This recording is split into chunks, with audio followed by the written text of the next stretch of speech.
cómo el riñón puede afectarse de acuerdo vamos envejeciendo, que es un proceso al que todos estamos expuestos. Una pequeña introducción, bueno, como ustedes saben, la medicina ha avanzado conforme el paso del tiempo y esto nos ha dado mejoras en el cuidado de la salud.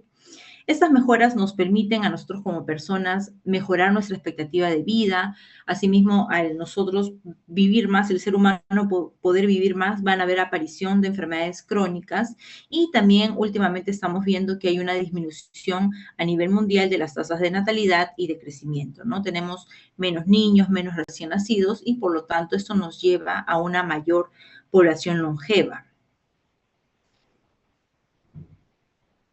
En esa revisión que les he puesto acá, es del año 2008, es un poquito antigua, pero es bastante interesante. Ya acá nos decían que para el 2030 tenían una aproximación de que en Estados Unidos 71 millones de americanos mayores de 65 años iban a ser el 20% de la población.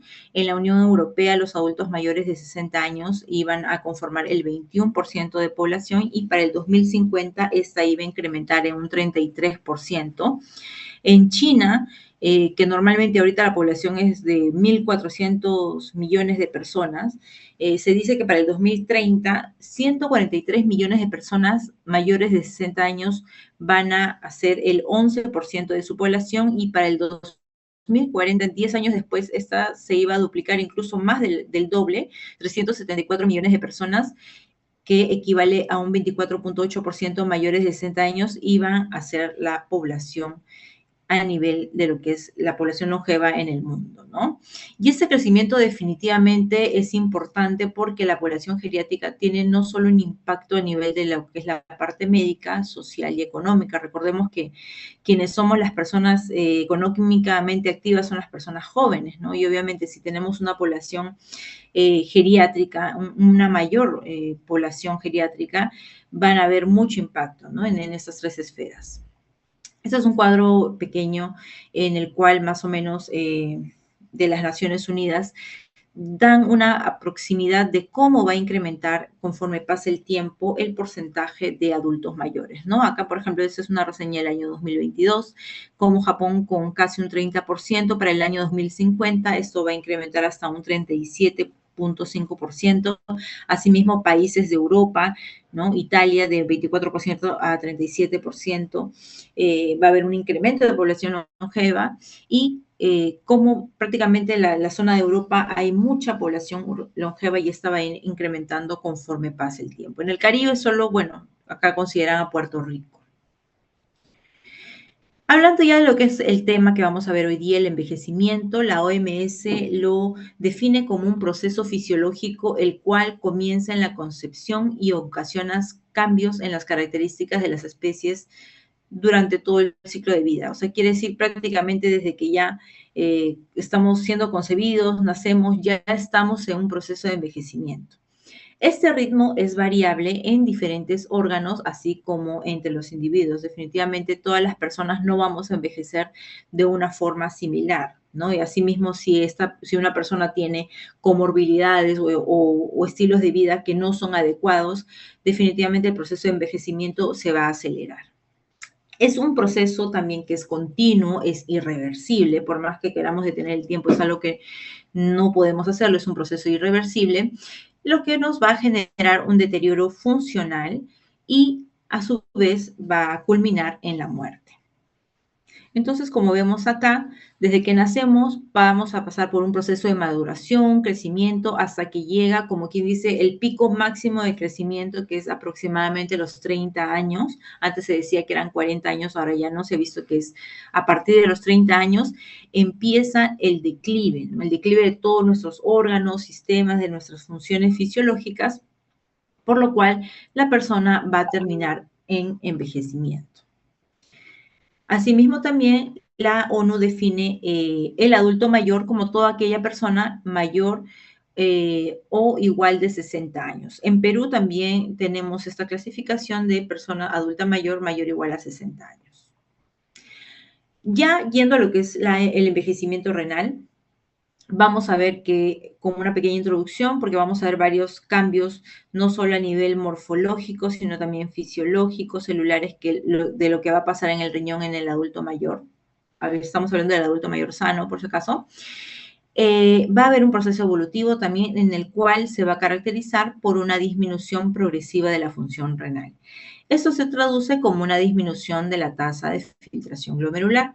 Va a haber una pérdida lenta, progresiva de las nefronas a partir de los 30 años que estábamos viendo que es la edad donde empieza el declive de las personas, y esta disminución de la tasa de filtración por año aproximadamente es de 0.7 a 0.9 milímetros por 1.73 metros cuadrados, ¿no? Esto en personas sanas, porque definitivamente si tenemos una persona ya con una patología como una diabetes, una hipertensión, ya no va a ser de 0.7 a 0.9, puede ser de 2 hasta 6 mililitros por minuto por 73 metros cuadrados, ¿no? Vamos a encontrar también cambios histológicos, los cuales lo vamos a desmenuzar posteriormente, en el cual el cambio más importante va a ser la nefroesclerosis, ¿no? La esclerosis a nivel global de los glomérulos, va a haber una fibrosis en el intersticio, atrofia de los túbulos, pérdida de la densidad tubular y también arteriosclerosis, que esta arteriosclerosis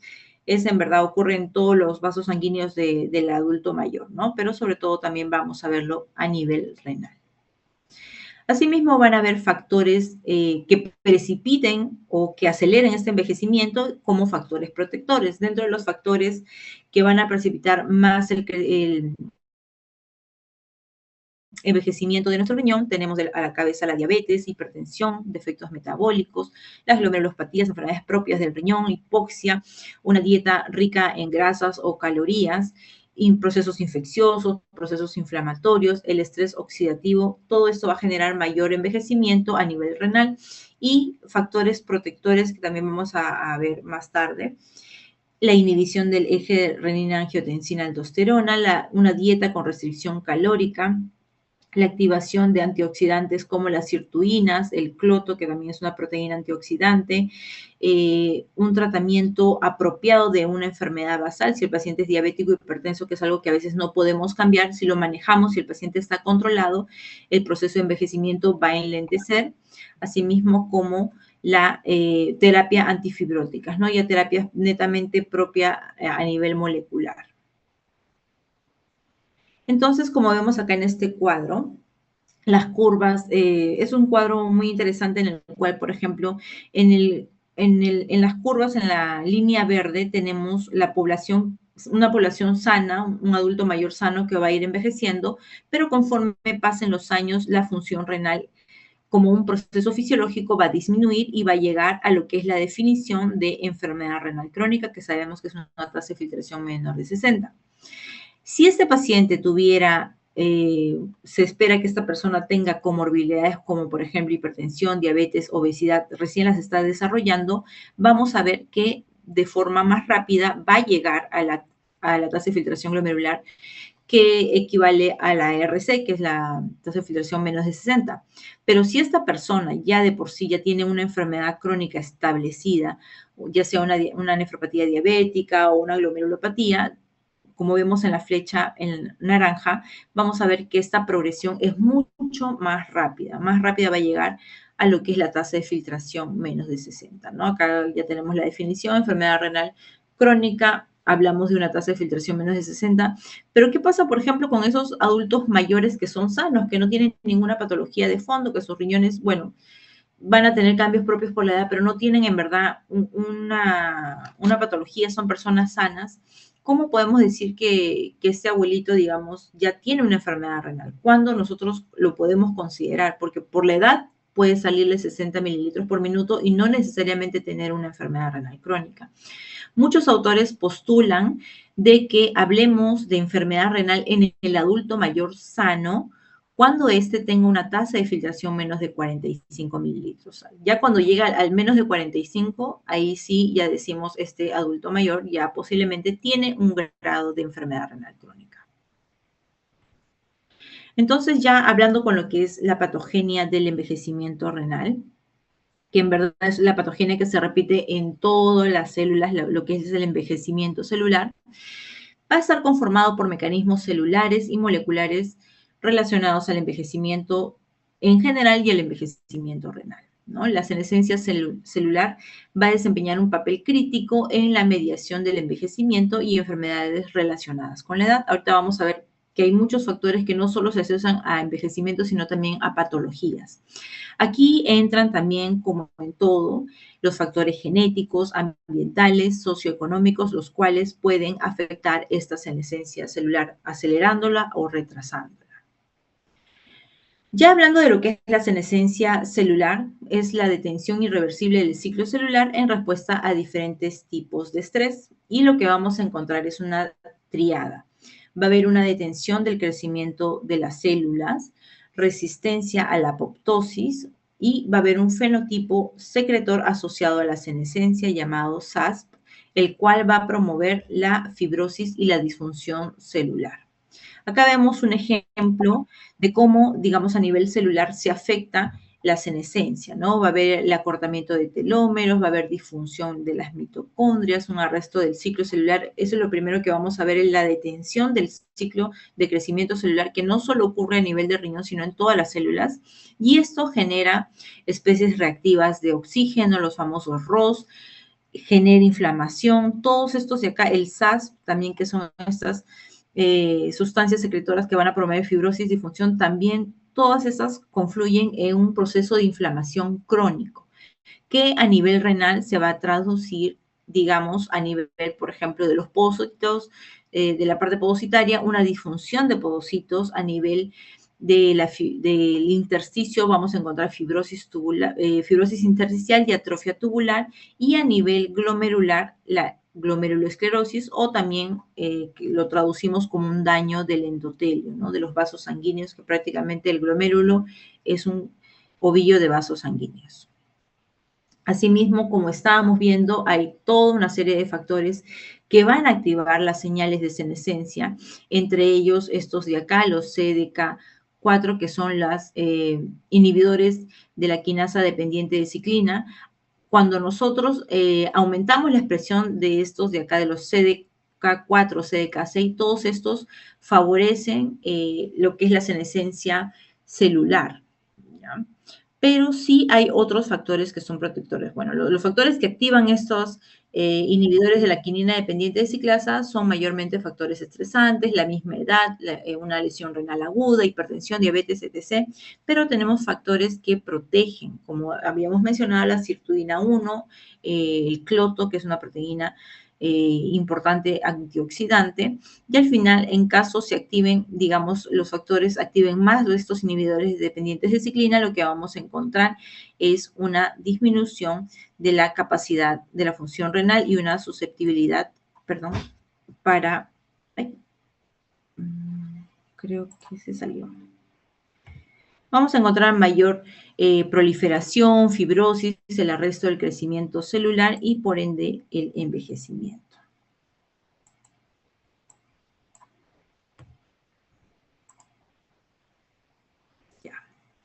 Dentro de los cambios anatómicos o los cambios más grandes con respecto al envejecimiento en el riñón, ya habíamos visto que el riñón es un órgano altamente vascularizado. Es un órgano que se encarga de eliminar, como función principal tiene, pues, eliminar los productos de desecho metabólico y el exceso de líquido en el cuerpo. Y como habíamos visto, es un órgano altamente vascularizado que va a recibir el 20% del gasto cardíaco. Por minuto llega de 1 a 1.2 litros de sangre a mi riñón, lo que me va a permitir producir de 1 a 1.5 litros de orina al día. En condiciones fisiológicas normales, los riñones son órganos altamente metabólicos, por lo cual también van a producir un estrés oxidativo considerable y son órganos muy susceptibles al proceso de envejecimiento. Utilizan harta carga de energía para generar todo lo que es la filtración, excreción, reabsorción, no solo desde el glomérulo, sino a nivel tubular también. Entonces, los primeros cambios que vamos a ver, que son cambios fisiológicos por la edad, vamos a ver la reducción del tamaño y el peso renal. Como vemos en esta figura, es un riñón de una persona joven, y si le hacemos una ecografía renal a una persona adulta mayor, vamos a encontrar un riñón disminuido de tamaño y por ende también la masa renal va a disminuir. Normalmente nacemos con un riñón de 50 gramos al momento de nacer. Este va a ir creciendo hasta llegar a los 250 gramos, más o menos alrededor de los 30, 40 años, y luego va a ir reduciéndose un 1% por año o 10% por década.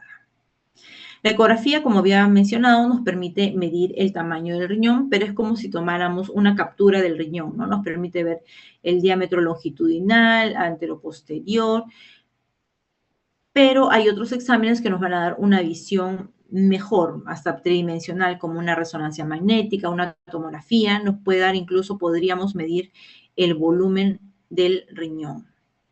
Asimismo, como otra de las características propias del envejecimiento renal, hemos visto que nuestro riñón tiene gran tamaño de corteza.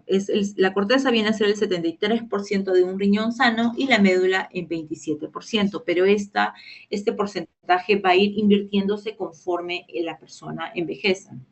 Lo que vamos a encontrar primero, los cambios en la corteza, es una atrofia cortical.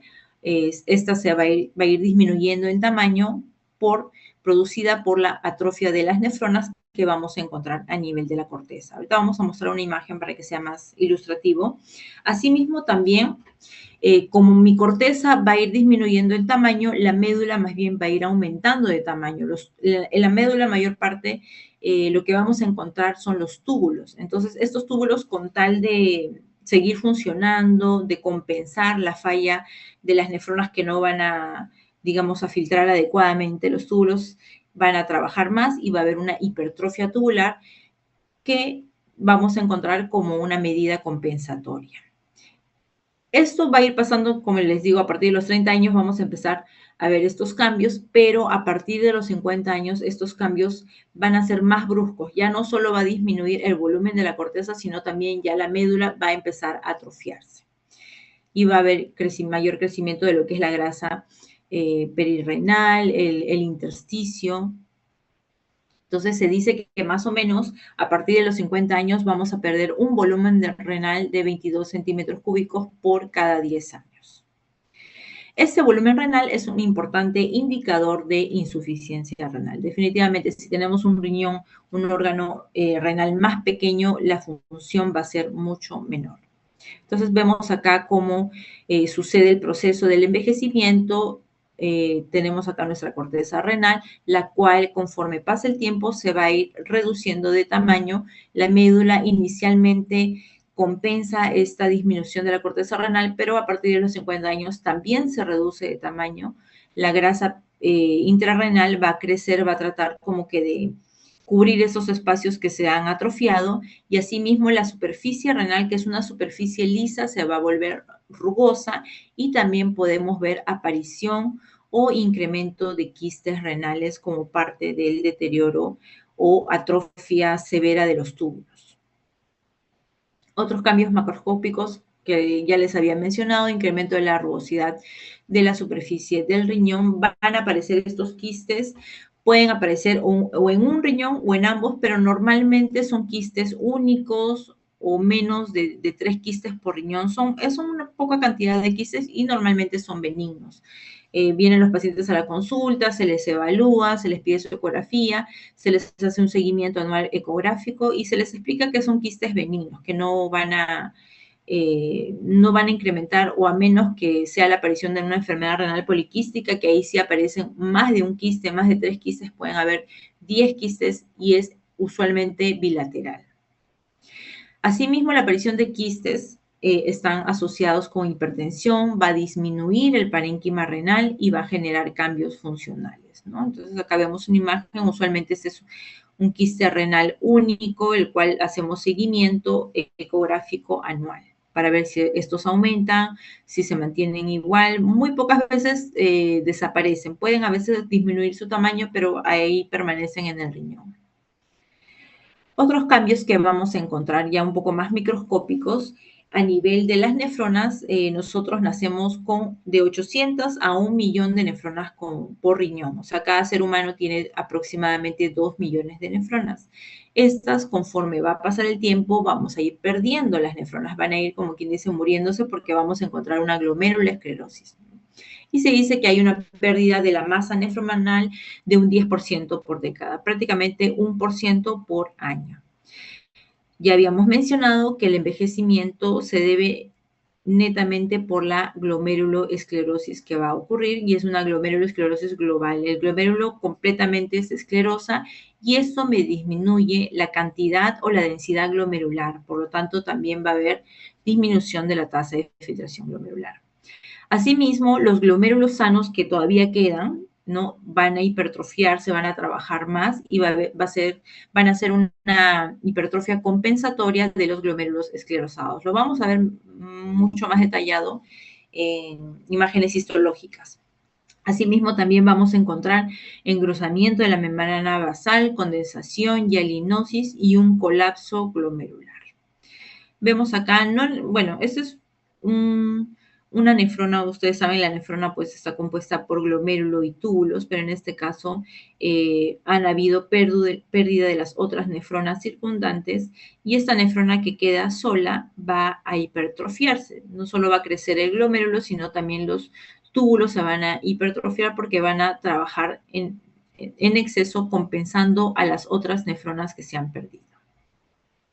Entonces acá vemos una histología de una paciente joven, vemos acá los glomérulos que están de un adecuado tamaño, tenemos 5 glomérulos acá, este está un poco más pequeño, vemos los túbulos también que captan bastante la tinción, se ven bien rosaditos, con una buena morfología, usualmente tienen su epitelio cúbico, dependiendo de dónde estén, puede ser cúbico, cilíndrico, pero digamos están indemnes, ¿no? Con las células normales que vamos a ver a nivel del glomérulo, el espacio de Bowman, no vemos ninguna otra alteración.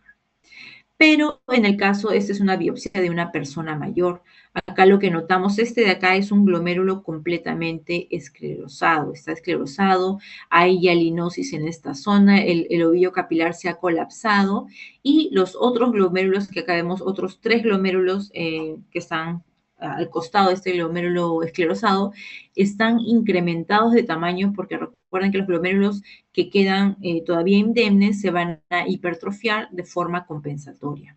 Vemos también los túbulos un poco más pálidos, usualmente estos tienden a atrofiarse, se adelgazan y se incrementa más la luz tubular y a nivel de los vasos sanguíneos vamos a encontrar un crecimiento de la capa íntima, incluso bueno, esta se puede engrosar tanto que hasta se ocluye la luz vascular y esto genera mayor daño a nivel de la región de la zona renal afectada, ¿no? Como vemos acá, en un mayor aumento, este glomérulo está esclerosado, acá vemos unos túbulos más pálidos, más adelgazados, poco a poco se van atrofiando, va a haber también mayor incremento va a haber mayor fibrosis intersticial.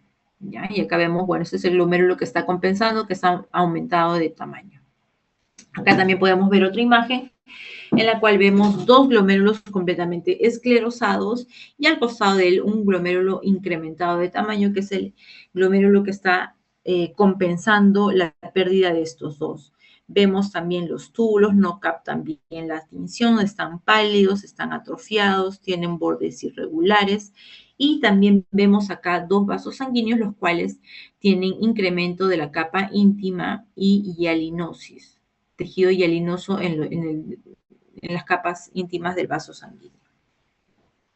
Asimismo, también incremento de fibrosis intersticial.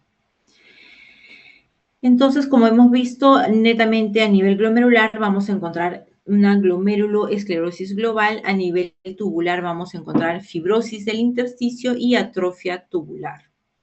Asimismo, este va a ser un proceso activo asociado con inflamación intersticial, activación de fibroblastos y las células responsables de generar esta inflamación o de generar mayor fibrosis, mayor hialinosis a nivel intersticial van a ser los miofibroblastos, los macrófagos, las proteínas adhesivas, la osteopontina, las moléculas de adhesión intercelular 1 y los depósitos de colágeno tipo 4.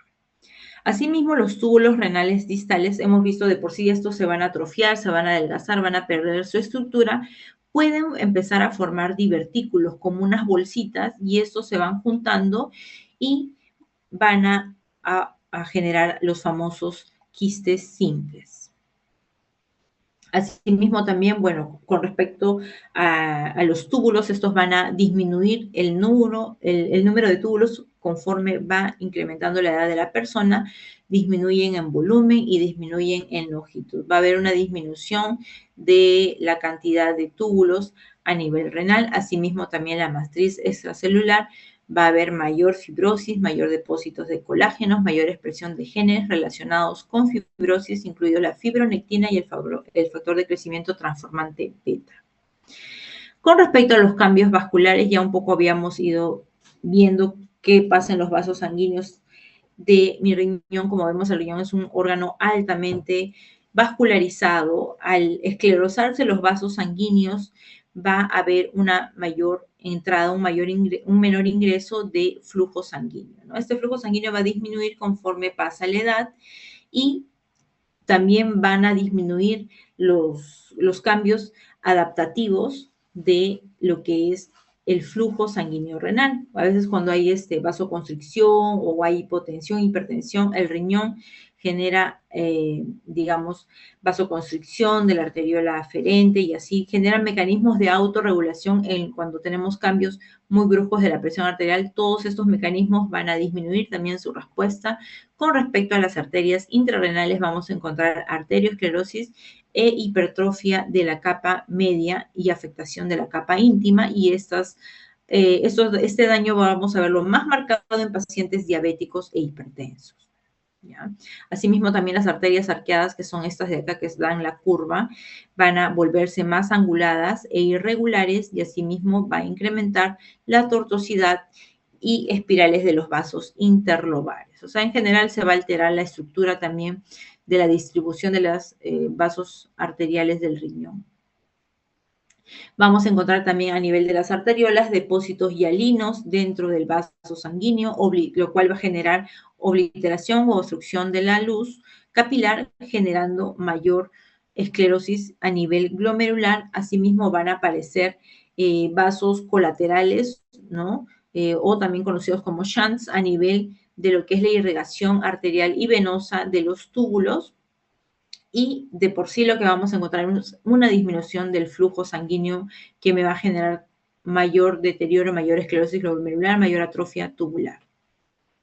Vemos acá nuevamente en una imagen histológica. Esta es una arteria interlobular en el cual se logra ver el engrosamiento considerable de la capa íntima. Vemos prácticamente esta arteria va engrosándose hasta que luego se logra cerrar, se logra obliterar la luz capilar y se obstruye y genera más esclerosis, ¿no? Asimismo también vamos a ver reduplicación de las capas elástica, de la lámina elástica de la capa íntima, la capa media. Vemos acá cómo se marca como si hubiera unas dobles capas, ¿no? En este caso, bueno, acá hablan de una muestra histológica relacionada a un paciente con hipertensión, pero también lo podemos ver en los pacientes ancianos.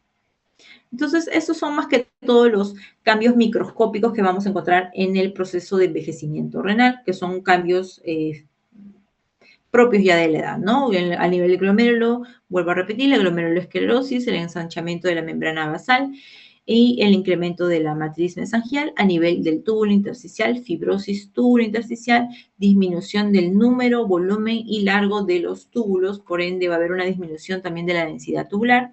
Y a nivel vascular vamos a encontrar arteriosclerosis, depósitos hialinos, y también podemos encontrar, como el glomérulo es prácticamente un ovillo vascular, vamos a encontrar glomérulos, arteriolos sin glomérulos, ¿no? O sea, glomérulos completamente esclerosados, que ya prácticamente no hay un flujo, no hay irrigación que llegue a ese glomérulo. Acá vemos otra imagen en resumen de lo que ya estamos hablando de los cambios microscópicos. No vamos a ver la glomerulosclerosis, cómo se va cicatrizando, cómo se van generando lesiones irreversibles, la fibrosis intersticial, incremento de esta.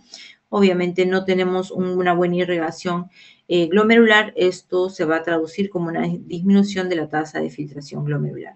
Asimismo también vamos a encontrar cambios a nivel de los vasos sanguíneos, atrofia de los túbulos y engrosamiento de la membrana basal, y también daños arteriosclerosis. Esta arteriosclerosis a nivel vascular va a generar isquemia, hipoxia.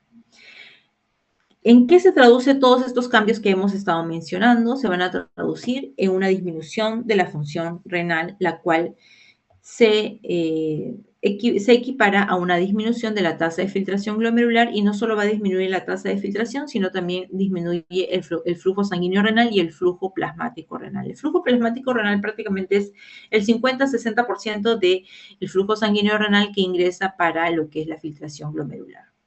A partir de los 30 años ya habíamos visto, bueno, esto es redundante, hemos visto que empieza el declive, la pérdida progresiva de nefronas, y la disminución anual también ya lo hemos visto. La tasa de filtración disminuye de 0.7 a 0.9 milímetros por minuto por 1.72 metros cuadrados. ¿No? Entonces, con respecto a la disminución del flujo plasmático renal, que es el plasma que nos va, bueno, que se va a filtrar a nivel glomerular al final y al cabo, normalmente es de 600 mililitros por minuto hasta la cuarta década de vida, pero se dice que va a disminuir hasta unos 300 mililitros por minuto, o sea, prácticamente disminuye la mitad cuando ya la persona llega a los 80 años. Y también hay una pérdida de un 1% por año o 10% por década. Esta reducción me va a generar definitivamente una disminución de la función renal, de la densidad glomerular, y se dice que este flujo plasmático renal se va a ver más disminuido en hombres que en mujeres. ¿Por qué? Porque se dice que los estrógenos en las mujeres tienen una protección, una función de protección renovascular. Por eso es que en varios estudios se ve que como que en el varón hay una mayor progresión de la pérdida de este flujo plasmático renal. Y acá lo podemos ver mejor. Con respecto a las mujeres, conforme va pasando el tiempo, este flujo plasmático renal va a ir disminuyendo, pero de una forma, digamos, normal, ¿no? Casi estable, un descenso estable, pero en el caso de los varones, a partir de los 50 años se ve un declive mayor, un descenso más rápido, más brusco en diferencia a las mujeres. Asimismo, ¿cómo vamos a evaluar la función de nuestros adultos mayores? En el caso del adulto mayor, las fórmulas de evaluación de función renal, por ahí que no nos pueden ayudar mucho porque hay muchos factores que van a alterar también esta función renal. Al nosotros evaluar la función renal basado en la creatinina, vamos a ver que no es muy fiable por este tema que es importante, la sarcopenia. Usualmente sabemos que la creatinina es sustrato digamos, viene de los resultados de los productos proteicos. Entonces, el adulto mayor pues no va a tener mucha ingesta de proteína, va a haber pérdida de la masa muscular y por ende también va a haber una disminución en lo que es la producción de creatinina. Asimismo, esta disminución en la producción de creatinina puede generarme como si estuviera, al tener menos creatinina, si yo le doy a mi paciente, un abuelito adulto mayor, una creatinina de 1 miligramo, 1.2, 2 miligramos, puede ser que no, yo le hago la fórmula con el CKD al abuelito y me puede salir una fórmula, una tasa de filtración adecuada, pero tal vez no sea la real, tal vez este pacientito, este adulto mayor, tenga una función renal mucho más reducida. Asimismo, también vamos a ver que va a haber una disminución en la excreción urinaria de creatinina, por si es que queremos hacer una depuración de creatinina en 24 horas. Algunas literaturas recomiendan medir la función renal con cistatina C. La cistatina C también, digamos que es un método un poco más específico. La cistatina C la vamos a encontrar en todas las células nucleares de nuestro organismo y es independiente de la masa muscular. El inconveniente más grande que tendríamos para usar la cistatina C, uno son los precios, ¿no? Usualmente hay algunos ya laboratorios que están haciendo acá en el Perú, pero son muy caros. Y otro es que también en estados de inflamación pueden haber incrementos de la cistatina C. Entonces, también por ahí que no me puede dar realmente una tasa de filtración adecuada. Y acordémonos que también el proceso de envejecimiento es un proceso de inflamación crónica. Asimismo, es importante medir de cierta forma, establecer una tasa de filtración glomerular en nuestros adultos mayores. ¿Para qué? Para poder precisar la dosis de medicamento. Eso es importante, chicos, porque muchas veces los pacientes adultos mayores llegan a hospitalizarse, llegan por emergencia y se les da un tratamiento habitual como si fuera una persona joven, como si no tuviera comorbilidades y no se tiene en cuenta la dosis adecuada para el adulto mayor. Asimismo, también es distinto tener un abuelito que tenga una función glomerular, por ejemplo, de 60 milímetros por minuto, un adulto mayor de 70 años con una función de 60 mililitros a un adulto de la misma edad con una función de 30 mililitros. Definitivamente el pacientito que tenga menor tasa de filtración puede tener más complicaciones y llegar de forma más rápida a la enfermedad renal crónica. Entonces, ¿cuál sería la mejor medición para mis abuelitos? ¿Qué fórmula podemos utilizar?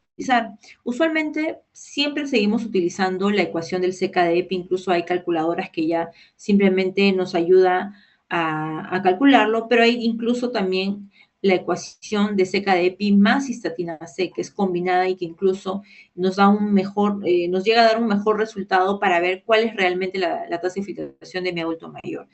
Necesariamente para hacer este cálculo necesitamos el valor de cistatina C, que lamentablemente todavía no lo tenemos a la mano. Podemos pedir también una depuración, un aclaramiento de creatinina en muestra de orina de 24 horas, también nos puede servir. Y bueno, esto es un poquito, no lo utilizamos mucho el iotomalato, el iotalamato, perdón, no lo utilizamos de rutina. Usualmente seguimos utilizando nuestra fórmula de CKD-EPI para tener una noción inicial de cómo llega nuestro abuelito a la consulta y para ser un poco más exactos, la depuración de creatinina en orina de 24 horas.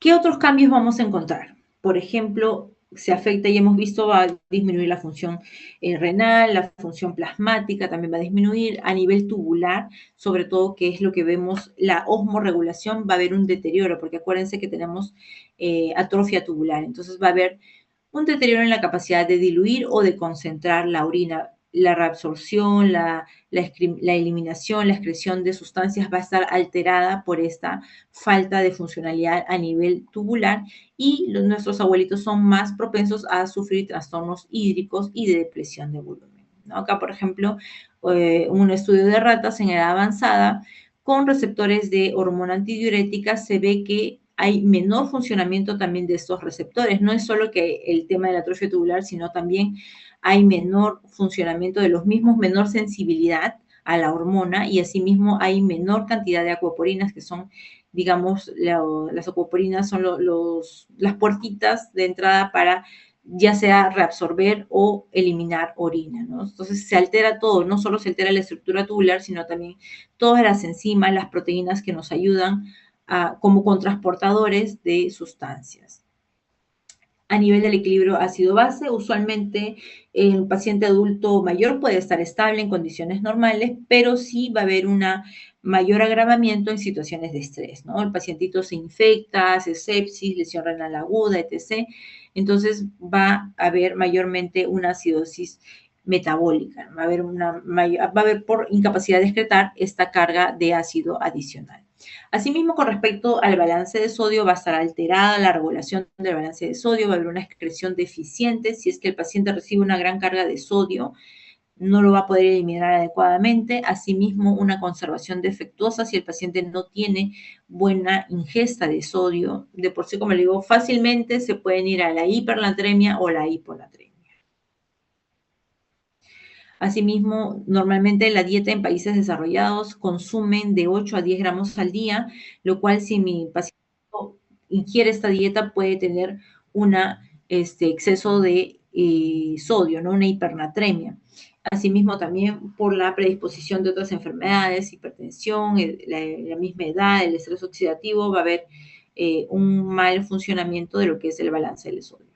La hiponatremia siempre es lo más frecuente, el 11% de la población geriátrica y un 5%, un 5.3% en ancianos hospitalizados. Hipernatremia es un poco más difícil de encontrar, podemos encontrar en un 1% de ancianos hospitalizados y en aquellos, bueno, usualmente ellos tienen una respuesta de ser reducida, por lo tanto siempre van a tender a la deshidratación y asimismo a aquellos adultos mayores dependientes que no tengan acceso al agua. Con respecto al potasio, va a haber la excreción del potasio y la gradiente transtubular va a estar disminuida, por lo tanto no va a haber una adecuada filtración, una adecuada eliminación del potasio y va a tender el adulto mayor a una tendencia a hipercalemia.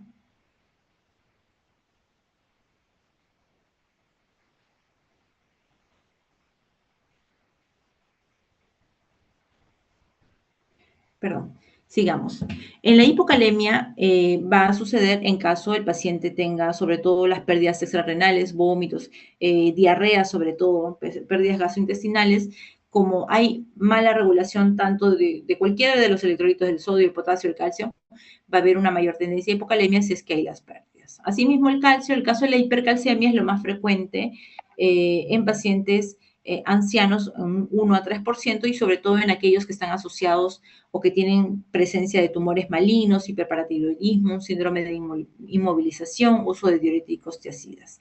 Hipocalcemia es menos común, pero nos puede hacer pensar en que este abuelito ya pueda tener una enfermedad renal crónica, una mala absorción o una desnutrición grave. Con respecto al magnesio, usualmente va a haber hipomagnesemia en un 7 a 10% de ancianos hospitalizados, esto debido mayormente a la desnutrición, al uso de laxantes o diuréticos. Hipermagnesemia es menos común y asimismo también puede ser que el pacientito esté con enfermedad renal, esté reteniendo magnesio o esté tomando su popular magnesol todos los días y como no tiene un buen control de electrolitos, va a empezar a retener. Y también el paciente es más frecuente a tener hiperuricemia, incrementa más el ácido úrico en sangre.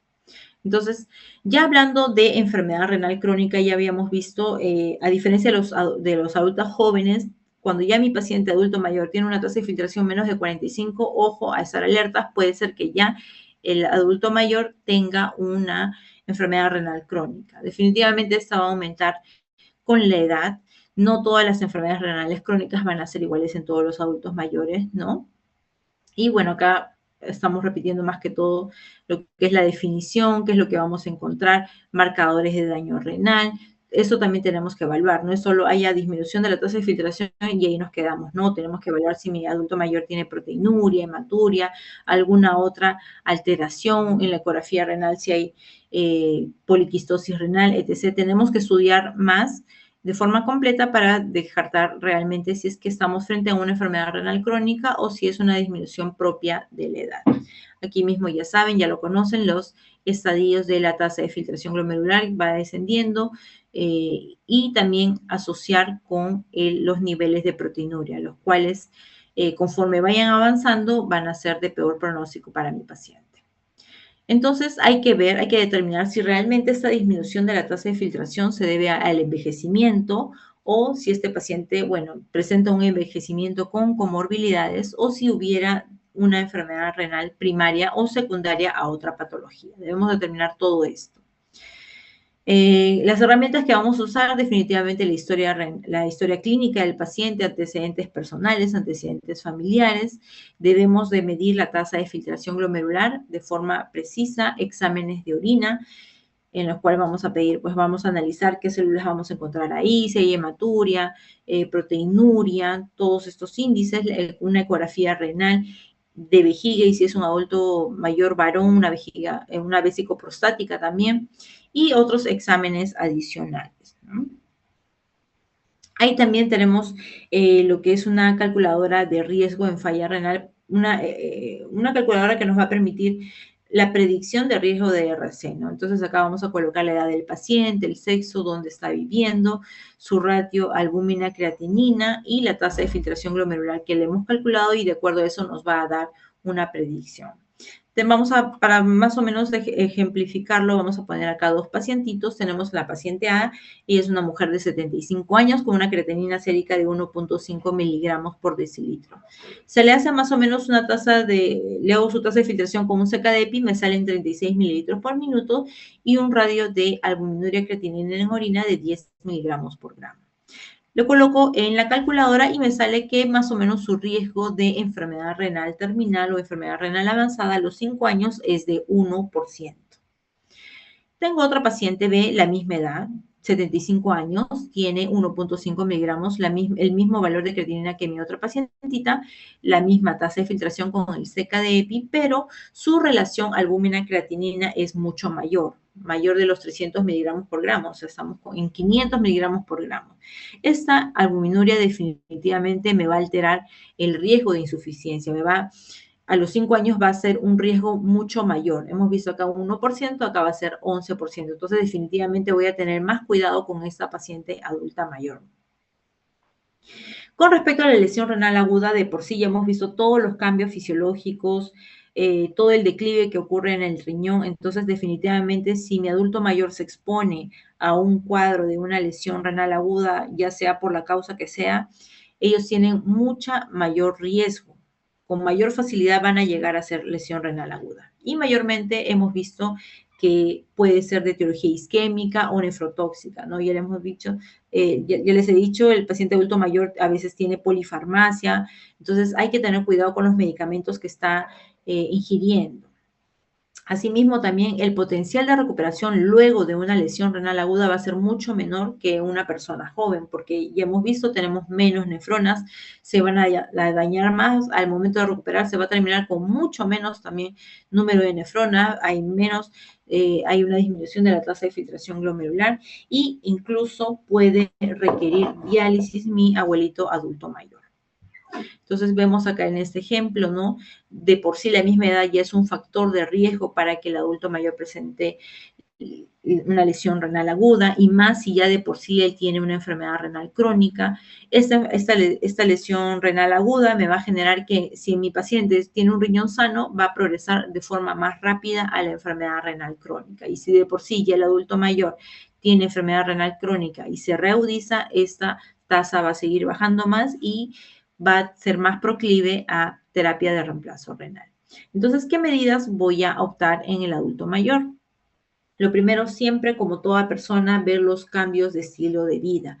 Una dieta adecuada, balanceada, la actividad física, acorde a la edad del paciente y acorde a la funcionalidad del paciente, porque tampoco no le vamos a decir al abuelito, tienes que ir al gimnasio, hacer pesas, correr, no, todo eso es de acuerdo a la capacidad funcional del adulto mayor, evitar todo lo que es el cigarro, cualquier noxa adicional y el manejo del peso también es importante. La obesidad es una patología que está generando mucho daño no solo a nivel metabólico, sino también a nivel renal.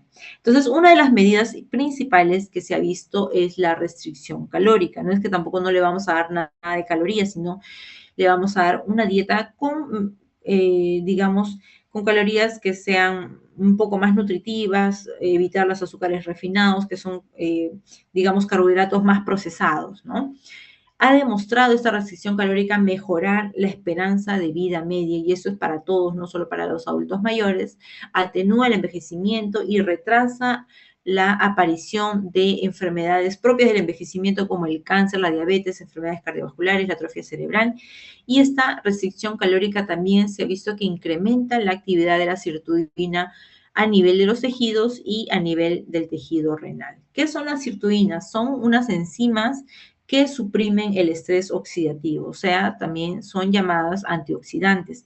Mejoran la fusión de las mitocondrias, previenen la autofagia. Se ha visto que estas sirtuinas mejoran la desacetilación de proteínas como la FOXO3 y la BNIP3, que son proteínas encargadas de la autofagia de las células tubulares proximales. Incrementamos estas, disminuimos la autofagia de las células tubulares. Así también tienen asociación, desatilan el factor inducido por hipoxia 2A a nivel celular y renal, los cuales también tienen un papel importante en la producción de eritropoyetina. Y también son moduladores críticos de los niveles del sistema de oxígeno. En general tienen muchos efectos positivos con respecto al envejecimiento. Respecto a la terapia farmacológica, ya lo hemos visto, tenemos que tener mucho cuidado con los medicamentos que le damos al adulto mayor, evitar en lo más que se pueda los nefrotóxicos y dosificar los tratamientos acorde a la tasa de filtración de mi adulto mayor. En nefrotóxicos más comunes, los aminoglucósidos, la anfotericina B, los contrastes radiológicos, contrastes yodados, AINES, ciclosporina, tacrolimus, etc. Hay muchos medicamentos nefrotóxicos. Asimismo, también vamos a utilizar los bloqueadores del sistema renina-angiotensina-aldosterona, ya que se ha visto que mejoran el envejecimiento no solo renal, sino también cardiovascular y reduce la senescencia renal. Mejora el número y función mitocondrial y prolonga la vida. Bueno, los YECA, los ARA son conocidos ya bastante tiempo como nefroprotectores, pero obviamente también tenemos que manejarlos con cuidado viendo la tasa de filtración de mi adulto mayor.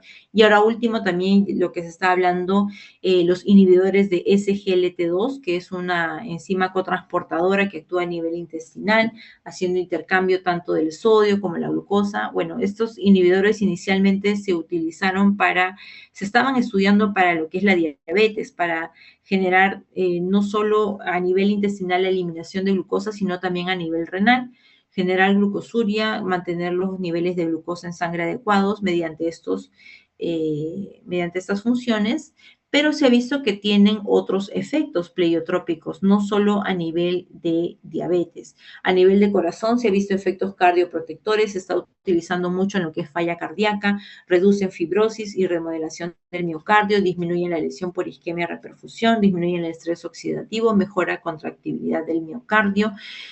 Como les digo, se utiliza bastante a nivel de insuficiencia cardíaca y aquellos pacientes que hayan tenido eventos cardiovasculares. A nivel cerebral hay mejoría de la función mitocondrial y reduce depósitos de placa amiloide, evitando la neurodegeneración.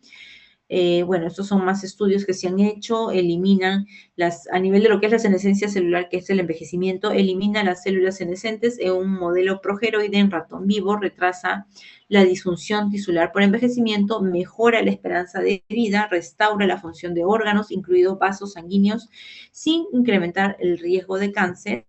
Y con respecto a nivel renal, ¿qué es lo que hace? Bueno, en general, se ha visto que tiene un efecto positivo frente al estrés oxidativo, a la inflamación crónica, disminuyendo todo lo que es el estrés oxidativo, la inflamación crónica va a disminuir el envejecimiento a nivel renal, lo cual se va a traducir en menos albuminuria y en menos progresión a la enfermedad renal.